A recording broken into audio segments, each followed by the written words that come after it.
Hey, how's it going, lads? Just before the video starts, I wanted to let you guys know that these glasses, my purple frames from Gamer Advantage, are in fact in stock on the Gamer Advantage website. So if you guys want to go pick up a pair, you just head on over there, use code TweaK at the checkout, get yourself 10% off. Now, you might be asking yourself, why would I want a pair of glasses, Dave? I don't even need glasses. Well, these Gamer Advantage glasses have patented blue light blocking technology, which saves your eyes from getting all red and burnt out and mangled after a very long day of sitting 4 inches from your monitor gaming. So if you guys just want to head on over to the Gamer Advantage website, here it is. Have a quick scroll on through. You can get some anti-fog spray, which is great if you're wearing a mask. Your glasses won't get fogged up. You can look at all the other sexy people that work with Gamer Advantage. There's my man Clintus with his nice green frames. And then down here, we've got the shop. You hit view all. You go down, you can look at all the frames. You got the Infernos, the Horizons, the Augments. Best in my opinion. And actually, sorry, these ones are the best in my opinion. The Augments, but in purple. My frames. So lads, all you got to do, add to cart, use code TweaK, get yourself 10% off. Look at the sky right here. Doing his best out here. And just look at the statistics. You can't go wrong. So lads, check out gameradvantage.com and enjoy the glasses. Hey, how's it going, everybody? So lads, today is the day where I finally answer that question everybody's been asking me. Is the hideout worth it? Should I level my hideout? Should I not level my hideout? What should I level? What should I focus on? What should I do? Is it for me, or should I try on something else instead? So today I am going to hopefully answer your questions. I'm going to go through the hideout. I'm going to go through what I use, what I think is worth it, and what I think is not worth it. Because the hideout, as a lot of you know, costs a lot of money. There's a lot of money that goes into it. Is the money you pay in worth what you get back out from it? So hopefully today I'll be able to answer that question. Now, here we are in my hideout. I have everything pretty much maxed, except the Bitcoin farm and except the solar power. But everything else here is level 3. Everything else is working away that you would need. First off, I'm going to answer the question about solar power. This is 4 ACEs plus 10 of these filters, which are currently like, I don't know, 1,000,000 rubles each and 75,000 euros. Somebody worked out the maths on this. It would take you months and months to make your money back. This is probably just not worth it. I wouldn't bother wasting your money on this unless you're absurdly rich and you just want to be a completionist. You can go do solar power if you want, unless you somehow have 10 of these filters that are not found in raid. Then I mean, sure, go for it. The next thing, the Bitcoin farm. Is this worth it? Short answer, no, it's not worth it, because with the money that you'd get from just selling the found in raid graphics cards when you get them, you would definitely be better off just selling them rather than spending the money to not only upgrade it, but to also fill your farm with, you know, 50 graphics cards. Now, what I'm recommending people to do is that every time you find a graphics card in raid, you put it in your secure container. If you die, then contribute that to your Bitcoin farm. If you do it that way, it'll eventually fill up slowly, and, you know, you can upgrade it if you want, you know, to get the 50 slots, but it is expensive to do. As far as making your money back from what you put into it, if you were to straight up just like buy all the graphics cards, and how long it would take you to make your money back, I mean, you're looking at, you know, 2+ months. So if you're I play Tarkov every day and I have loads of money kind of guy, go for it. If you're more of a casual player, I'd probably just leave it level 1, put your 10 non-found in raid cards in there, and just, I don't know, collect your Bitcoin every couple of days, I suppose. Now, there are 2 things in the hideout that I think are incredibly worth it. This being one of them, the air filtering unit. This is like a must, because it levels increases the rate at which you earn physical soft skill XP by 40%, I think is the flat rate, and then 45.2 is because my hideout skill is higher, I guess. But this thing is absolutely worth it. It's expensive because you need the military hoses. I know you need 5 altogether, I think, for the hideout. It's like 3 for this and then 2 for the heating, I think. But this is so worth it. If you want to level up your soft skills, your strength, and your endurance, it is 100% worth. It'll make the process so much faster. It's expensive, but in the long run, the money that you invest in it is going to save you a lot of time anyway. And in my opinion, having max strength and max endurance are 2 of the best skills that you can have maxed out in EFT. So this, if you're worried about your soft skills and you want to level your physical soft skills faster, absolutely. If you don't care about that shit, skip it. It's not going to do anything else for you.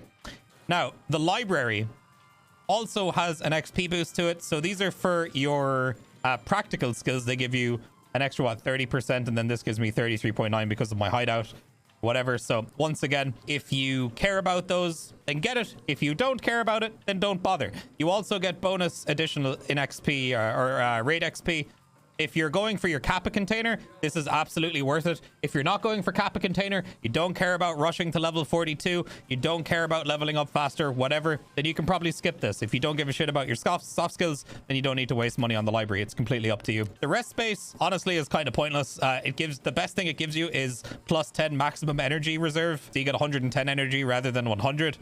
The energy regeneration and the health regeneration, pointless in my opinion. Negative effect removal rate, pretty pointless. If you leave a raid and you want to go do another one, you're not going to be like, oh, my PMC will be ready to go in an hour and a half. I'm going to go back and fucking do whatever. No, you're going to do what everyone else does, and you're just going to eat and drink stuff in your stash.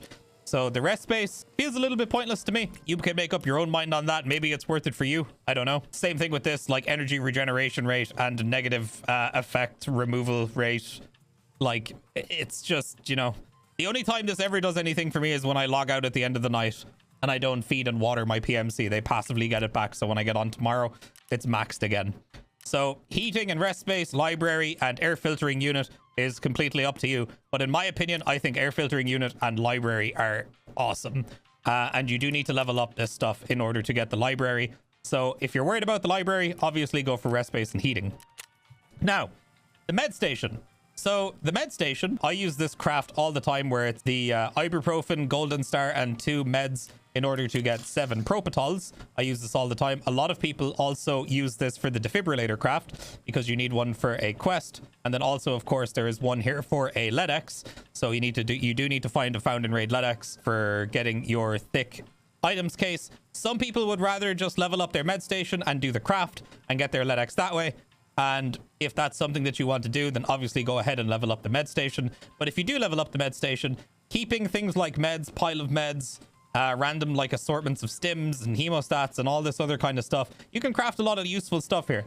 So for example, as I said, I do this craft all the time. Sometimes I do the SJ6 craft if I happen to have the stuff hanging around in my stash. This is pretty worth it because it's 2 SJ6s that are worth probably about 45k each for 1 stim, 2 meds, and an NaCl, which isn't really worth too much on the flea market anyway. And then, you know, if you like using AFAX, you can do this craft, you know, once an hour. You can craft grizzlies. I know a lot of people use grizzlies as well. You can craft serve kits. You can generally just craft a lot of things that are going to end up costing you a lot less money to craft them than it is for you to just straight up buy them. So if you're really pinching pennies, there's a lot of efficient things you can do with the med station. So that is pretty much it for that. Like, the med station is just crafting stuff. It has health regen, passive, you know, 766 HP per hour.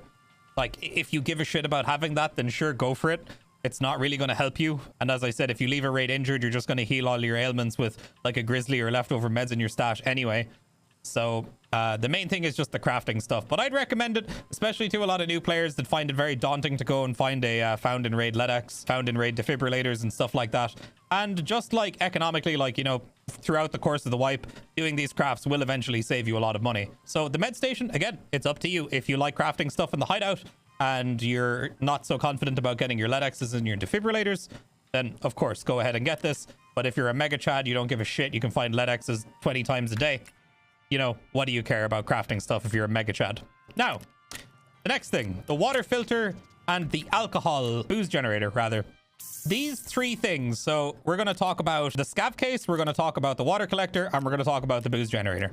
So the water collector is a fantastic way of making money because you can just get these water filters. At least I stocked up on them early in the wipe, and I use these to make super waters. Every time you get a super water, it's something like what, 120 to like 180k, depending on the time of day, I guess. Yeah, it's 180k now. So every one of these super cheap water filters just turns into 180k. And that's it. It's as brain dead as that. If you want to get straight profit, don't use the super water to craft moonshine. You can just do water filter to this and then sell it on the flea market. It's completely up to you. Or you can take 2 sugars and a super water and combine them to make a moonshine. You can then put those on the flea market and sell them for an extra 100k or up to 350k depending on the day, because the price of these things are like flying up and down at the moment. And then on top of that, so if you know, want to use your moonshine for something, you can use it in the Scav Case. You can do the moonshine Scav Case gamble, which is what a lot of people do in the early wipe because crafting moonshine is so easy and you can get a lot of really good stuff out of this. This can be a really profitable way of using your Scav Case in the early game. However, I found that this wipe, I'm mostly losing money or just about breaking even on this. These 3 things This is profit all the time. This is profit all the time. This could be pissing away your profit and doing absolutely nothing for you. I know people that just do like the 85k Scav Case, and they've gotten loads of great shit. They've got colored cards. They've got fucking lead X's and all this other shit, whatever. It's all completely down to luck. It doesn't matter which one you do, because if you just because you spend more money on the intelligence folder one or the moonshine one doesn't necessarily mean you're definitely going to get better stuff. So this, you are essentially gambling 300k every time you do it, and it's completely up to you. If you like gambling in this game, go for it. I personally find it fun and I like gambling, so I do it anyway. But if you want to make the most money, the water collector, turn that into booze, sell the booze, or just water collector, sell the super water on the flea market for almost 200k every time.